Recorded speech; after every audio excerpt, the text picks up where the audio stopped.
Bueno, hay varios temas en agenda. Déjenme nada más, ahorita vamos a escuchar la perspectiva de la Coparmex, pero me llamó mucho la atención esto que publicó el día de ayer Porfirio Muñoz Ledo. No requiere mucha presentación, pero usted lo ubica, ex diputado federal, es una de las figuras políticas más importantes en las últimas décadas en el país, y ayer saca este llamado a restaurar la República. Dice: el primer deber de las y los ciudadanos mexicanos es hoy denunciar y combatir por todos los medios legítimos el sórdido propósito de militarizar el país al término de este sexenio. El presidente de la República, en grave violación constitucional, pretende desaparecer la Guardia Nacional y entregar a las Fuerzas Armadas el control del aparato del Estado. De nuevo, los militares en las calles junto al derrame indetenible de sangre ciudadana. Una guerra interna pactada por el gobierno con el crimen. Es durísimo, Muñoz Ledo. Nuestros heroicos soldados y marinos no son corcholatas al servicio de caciques tropicales, sino el último reducto de la soberanía nacional y de las libertades públicas. Rechacemos la provocación y la mentira, forjemos la unidad combatiente por la paz, ejerzamos el derecho sagrado de la resistencia a la opresión. Toda flaqueza frente al despotismo es un suicidio anticipado, dice Porfirio Muñoz Ledo. Y así como esta, pues queremos presentar otras voces de cómo se está viviendo esto que está ocurriendo en el país, y le agradezco como siempre al presidente de Coparmex, José Medina Mora, que nos acompaña. José, qué gusto saludarlo como siempre, muy buen día. Muy buen día, Mario, qué gusto saludarte. Gracias. Bueno, a ver, empezamos, si le parece, por el tema de la seguridad.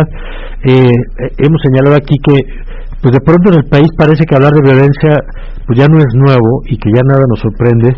Sin embargo, lo que vivimos en materia de bloqueos, el ataque a los OXXO en varios estados, el tema de los toques de queda, pues sí revela una escala diferente frente a la violencia. ¿Cómo lo han visto ustedes desde Coparmex? Sí, bueno, por un lado, la creciente inseguridad ha sido un hecho en todo el país, largo y ancho del país. Sin embargo, los acontecimientos de la semana pasada, Mario, sí es una escalada de violencia que, pues, desde luego rechazamos desde la ciudadanía. Primero, el martes, cuando aparentemente en un operativo para detener a 2 miembros de una banda del crimen organizado, se hacen bloqueos primero en Zapopan, después en Guanajuato, en Irapuato, en Celaya, en León, en donde aparentemente el resultado es que no fue exitosa ese operativo, no detuvieron a esos 2 miembros de este cártel. Y bueno, luego vimos el jueves en Ciudad Juárez una escalada diferente, porque ya no nada más fue el incendiar tiendas de conveniencia, sino disparar a civiles en un restaurante, en una tienda de conveniencia, incendiar vehículos. Desde luego esto genera miedo, genera terror en la población, no se entiende qué está pasando. Posteriormente, el viernes, en Baja California, en las ciudades de Mexicali, Tijuana, Ensenada, Rosarito y Tecate, vehículos del transporte público que son incendiados, que bloquean la circulación. Desde luego, nuevamente infunde miedo en la población, hace que se queden en sus casas, que los comercios no abran, que algunas empresas tampoco abrieron durante todo el fin de semana.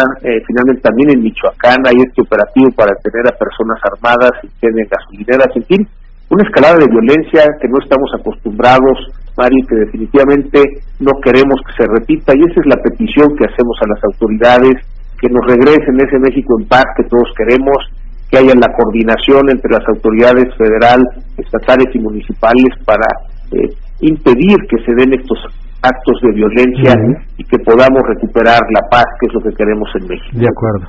Alfonso. José Medina, buenos días. Le saludo con mucho gusto. Yo quisiera preguntarle cómo ve el impacto, además, por supuesto, de los comercios locales, de esto que nos comenta, al cerrar, pues las ventas evidentemente pues son afectadas, pero en el ámbito internacional, ¿cómo lo ve? ¿Cómo ve esta relación, por ejemplo, con Estados Unidos? ¿Cómo podría impactar este tema de la inseguridad específicamente en estas empresas? Sí, Alfonso, lo que hemos visto es que hay 3 elementos que inhiben la inversión, no nada más la inversión extranjera, también la inversión nacional, siendo el más importante la creciente inseguridad. De hecho, Alfonso, la próxima semana estaremos en Estados Unidos platicando con organismos empresariales que quieren invertir en México, pero que están inquietos ante esta situación de inseguridad, porque si bien es cierto que hay estos riesgos, pues también hay oportunidades y es lo que ellos están evaluando. Sabemos de empresas que tenían ya proyectos de inversión, que tenían el financiamiento y que lo han cancelado. Es decir, sí, esta creciente inseguridad inhibe las inversiones, sin embargo también inhibe las inversiones la incertidumbre política, en este caso con la firma del TEMEC. La pregunta que hacen los inversionistas extranjeros es si México va a respetar lo que firmó en el TEMEC, que haya condiciones de equidad para todas las empresas. Y bueno, la ley de la industria eléctrica le da esta preferencia de surtido a la Comisión Federal de Electricidad en contra de lo que se firmó en el TEMEC. Y un tercer factor, Alfonso, que inhibe las inversiones es la incertidumbre económica. Sabemos que estamos en medio de una inflación internacional, pero también es una realidad que la economía mexicana no ha recuperado el nivel que tenía previo a la pandemia, siendo el único país de la OCDE que no lo ha podido lograr y que no lo logrará en este año, aún con las expectativas que pudiera crecer arriba del 2%, debido a que el próximo año, pues con una posible recesión en Estados Unidos, pudiera haber un crecimiento cercano a cero en la economía mexicana. Es decir, será hasta el 2024, en el mejor de los casos, que recuperemos el nivel económico que teníamos previo a la pandemia. Entonces son estas tres incertidumbres: seguridad, incertidumbre política y incertidumbre económica, lo que inhibe las inversiones. Uno de los temas que se ha generado en la conversación pasa por el asunto de la Guardia Nacional y la militarización. Sabemos que se aprobó en el consenso del Congreso una Guardia Nacional con un mando civil y un plazo para que en el 24 las Fuerzas Armadas regresaran a sus tareas y dejaran a los civiles las tareas de seguridad. Hoy nos encontramos en un punto muy distinto, donde el presidente ha dicho que va a enviar una iniciativa. Primero dijo que por un decreto, después que por una iniciativa mediante ley secundaria, que sabemos que no puede modificar la Constitución, no tiene los votos y una ley secundaria no puede estar por encima de la Constitución, pero ha dicho el presidente, por ahí vamos a pasar a la Guardia Nacional, a la Sedena. Incluso ya esto tiene fecha, es el 16 de septiembre durante el desfile, y ha dicho el presidente también que busca que las Fuerzas Armadas no regresen a las tareas de seguridad después del 24, sino que se mantengan. ¿Cómo ve desde Coparmex este tema? Bueno, por un lado, la Constitución es muy clara en su artículo 21, que el mando de la Guardia Nacional debe ser civil. Esto no quiere decir que no se pueda cambiar, pero el camino para cambiarlo es precisamente una reforma constitucional, y efectivamente requiere 2/3 partes de la votación en la Cámara de Diputados y en la Cámara de Senadores. El que se haga a través de una ley que se apruebe por mayoría simple haría esa ley inconstitucional, y entonces habría estos recursos de inconstitucionalidad. Por otro lado, si se hace a través de un decreto, pues entraría en la categoría de una controversia constitucional. Finalmente, si se hace a través de un acto administrativo, simplemente pasar del mando civil al mando militar, pues estaría dentro de lo que se podría poner como amparos. Lo que queremos en México es que seamos un país de Estado de Derecho, en donde se respete la ley, empezando por la Constitución, hasta la última ley, desde luego empezando por el presidente hasta el último ciudadano.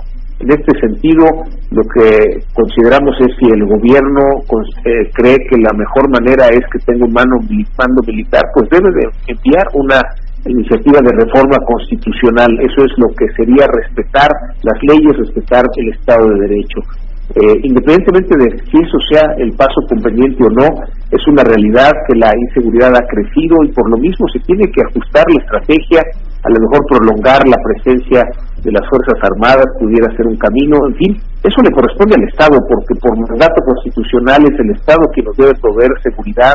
En ese sentido, tanto el uso de la fuerza pública como el establecimiento de leyes y de impuestos le corresponde al Estado, y eso es lo que esperamos que haga.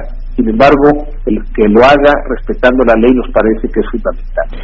Por último, José, el tema de, le decía hace rato Alfonso, le preguntaba por el tema de la relación con Estados Unidos, y hay que recordar que estamos en un periodo de consultas rumbo a lo que puede ser, si no hay acuerdo en este periodo, la conformación de este panel que resuelva, como en otros casos. Hay que recordar que hay un panel, por ejemplo, en este momento ya funcionando en el tema automotriz, en ese caso promovido por el caso desde México y Canadá frente a Estados Unidos, por una interpretación de lo negociado. Es decir, es una figura que está contemplada dentro del tratado, y así se está usando